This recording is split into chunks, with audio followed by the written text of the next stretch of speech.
Hi, I decided to do a formal introduction to my new YouTube channel, RJ's Garage. I recently moved and my new house here came with an epic garage. You can see this thing, it's probably 14 feet tall at the peak, maybe a little bit taller. The lift inside of here is 12 feet 1 inch at the very, very top, and you can see it barely clears. Similar to Finnegan, I bought this because I saw the garage and not because of the house, which is also very nice. Inside this large exterior garage, I have room for 4 different cars inside, and I also had a lift installed. This is a Bendpack 12,000 pound capacity lift. Way more than anything I need because I typically work on cars like these. I have this E36, which I just purchased specifically for its drivetrain. At this point, it looks like this car is going to be turned into a race car. I sold it to a friend, so this is not currently registered to me, but it is registered to him instead. But I get the engine and the transmission out of it. And that engine and transmission are actually going to go into this car. This is my black E30, and I do have the other black interior panel because if you look in that driver's side door, it's actually tan. The other door panel is actually up right there. This originally had a tan interior in it. I found a really nice condition black interior in a junkyard car. So we pulled it all out and I swapped, 95% of it in, and the only thing left is that door panel. This car right now actually has an M50 non-Vanos in it. It's actually completely rebuilt. The bottom end, I think, didn't have anything done to it. I didn't actually do the rebuild on this particular engine, but the top end has been machined, and I think has a 3-angle valve job, all that good stuff, so it's completely fresh. And my friend that did the build actually screwed the cam timing up, so I retimed it and put a new valve cover gasket in, and it's all nice and fresh. I've been driving around like this. It has about 4,000 miles on the swap.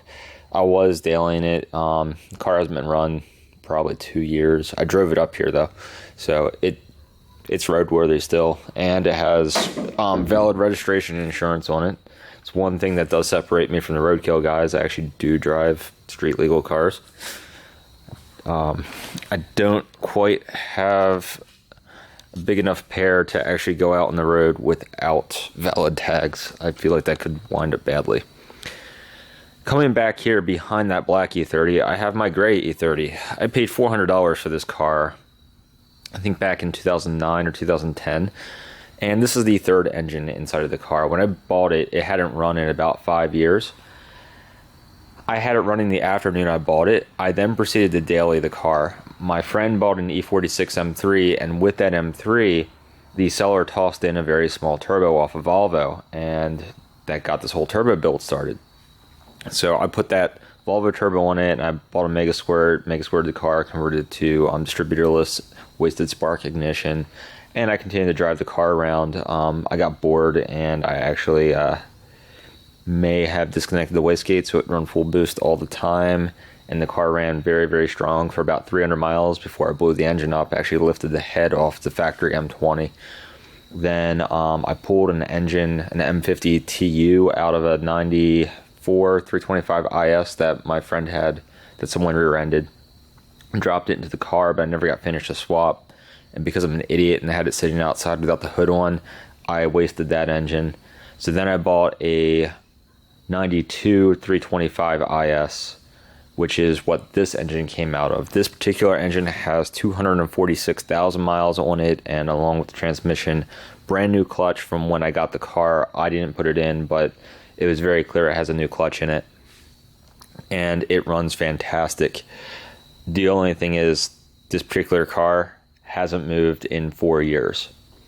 If we come around here, actually I shouldn't say it hasn't moved. It moved onto the trailer and into my garage, but it hasn't been out on the road in 4 years.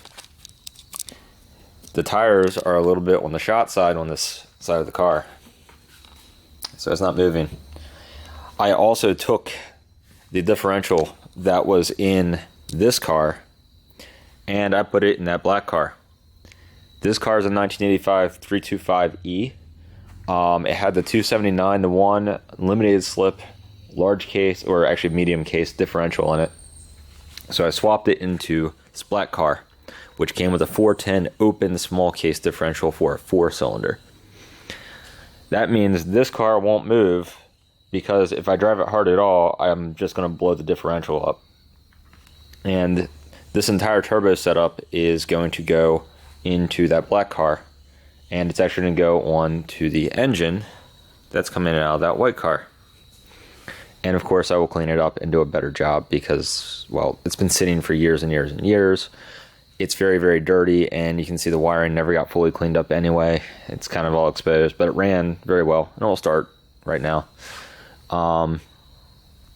Let's go do another brief tour of my garage so you can see everything else that's in here. I'm still kind of moving in. I have all these shelves over here. I've got my MIG welder on a welding cart. That beige box here is a oscilloscope. You can see it more from the front. Heat shrink tubing. We have oil. We have M50 parts. Those are OBX headers, I believe, for an M50 or M52, something like that. Another M50 manifold sitting there. We have fog lights.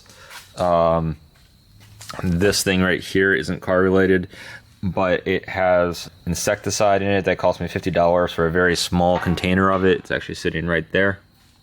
This stuff, less than an ounce mixed with a gallon, is good if it's above ground, I think for 6 months to a year. If it's below ground, it's good for 10 years. The stuff is just nasty, but it fixed my ant problem at my other place.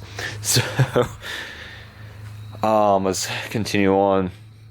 Of course, got my tools sitting on top, the gray E30 in their natural habitat.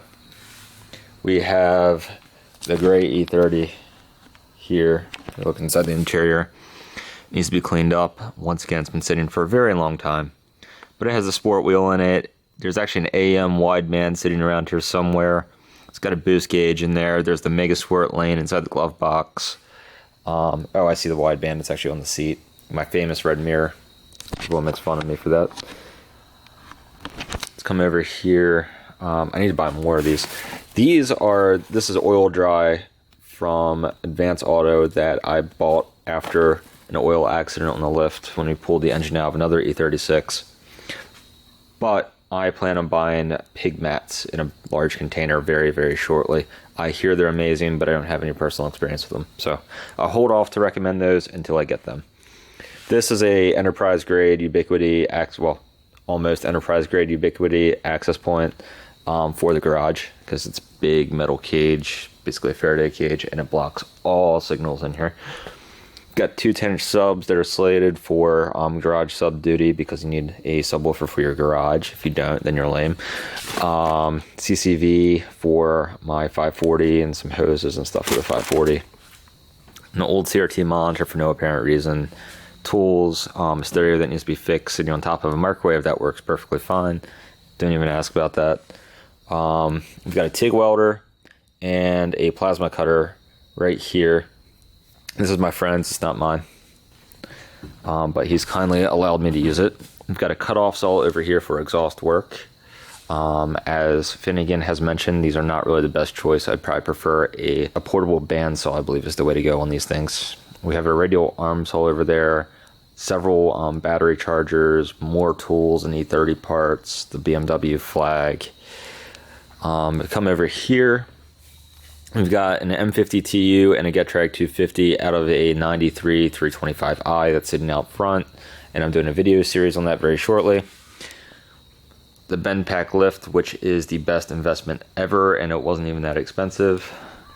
A garage refrigerator kindly donated by the same friend that has the TIG welder over here. It came from his office, so it's free.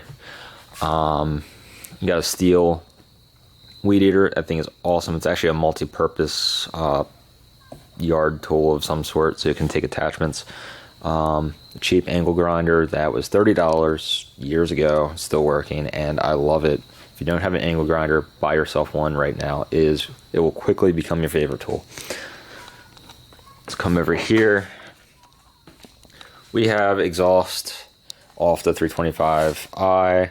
We have it's a reproduction like parlor stove or something like that. It burns coal or wood. So this will be good for in the winter and keeping it warm in here on the cheap. This thing is one of my favorite features here. If you notice inside the garage, there's all this white insulation. That's because it is heated and cooled. There is a industrial, basically size air conditioner behind here, and it also has propane heat. So I have two sources of heat in the winter, and I can also cool this. So in the summer when it's 100 degrees outside, it's a nice whatever I want it to be in here. If I want it to be 68, it can be 68. I tend to run a little bit on the warm side, so I keep it around like 74, 76. We've got the propane tanks behind the garage and the air conditioner, as well as an industrial freezer. I don't even know if it works. It's not plugged in. Right here we have another single car garage. I don't have anything in it right now. Let me just kind of keep walking, I guess, this way. Because this probably should be in it. This is my 540. It currently does not have valid tags on it. They expired at the end of August, and I am waiting until January to get historic tags for it. This thing actually does run and drive. It needs the brakes done on it because they drag a little bit in the front. But other than that, there's absolutely no reason this couldn't just be daily driven. It was being daily driven until I bought my E46 about 2 years ago, which is right over here. Let me take that brightness down. So my E46 over here is my daily driver at the moment. It's been very reliable. It has 135,000 miles on it. I bought it with 101,000, and since I bought this car, I stopped driving the 540. Have another attached garage bay. It currently has my parents' car inside of it because I'm working on that for them. And then I'm sure my neighbors love this, but this is the 93 325i. That's my friend's that we just pulled the engine out of, and I'm waiting for him to remove it from my driveway. But it does not have an engine, wheels. Basically everything that's attached to the front subframe is gone, and the drive shaft. I have a half-ton chain hoist here, which is super useful. We used it to move some very, very heavy cabinets that were right there and in the way of my lift installation to over here, these green things. Yeah. Focus. So we were able to move that because of the chain hoist. I have power garage door openers on both these high lift doors. I have, let's see, we have speakers up in the corner, like right there, that black box. And there's another one, you probably can't see it, but right over there. They're hooked up to a T-amp. Let's see, right there. And on top of that, they go to the garage sub because you need one of those. And then I also have an air compressor, 32-inch TV, I think it's 32. Bunch of other tools. 50 amp, 250 volt socket. An exhaust fan. And windows on that side of the garage. That about does it for my formal introduction.